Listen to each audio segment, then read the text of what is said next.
Ano masabi mo, boss? Ayos ba yung linis? Ito malinis.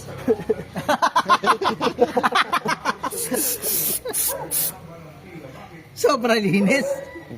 Ni-spray niya nga yan, malis ako. Puro contact yan, puro contact point yan. Mag-ipsip.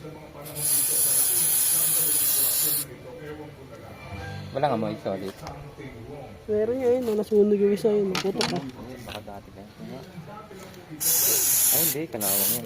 Hindi, sunog yan. Yung mga kalawangin niya na loob eh. Basahan. Hindi, siguro po. Ano yan? Filter pack. Oo. Pag yan nabasa, wala na. Wala na, ayaw nang amandar eh. Lahat ng kuryente, ayaw magbukas ng kuryente. Hindi oh. Parang Ito yung tagal ano, na eh. ayaw niya. Parang moist eh. May ano din eh, madumi din talaga siya eh. Dito, ito yung kailangan niyan dito. Pakita ko sa'yo. Madumi rin talaga siya. Ito. Ito dito. Ano? Dito. Yan. Ito pakita. Pakita natin dito ulit sa mga... Dapat brush pala, brush. Ito dito. Ito.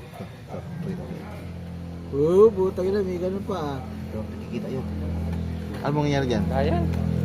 Makikita mo siya. Microscope. Bakit ano? Kung yan.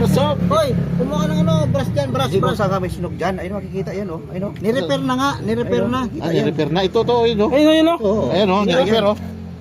Nakikita yan oh. Ayun, wala, di ba? Teka. Ah, dito, baliktad, dito. Oo, linisan muna natin para matanggal yung mga... Toothbrush. Brush, hinga ka.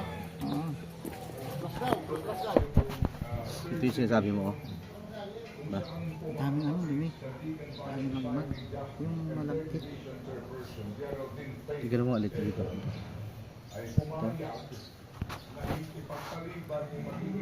Linisin muna natin pagkatapos natin basa na. Ay, yung cellphone mo, microscope ah. Ayan, ang daming dumi oh. Tama lang pala na nawasin yan.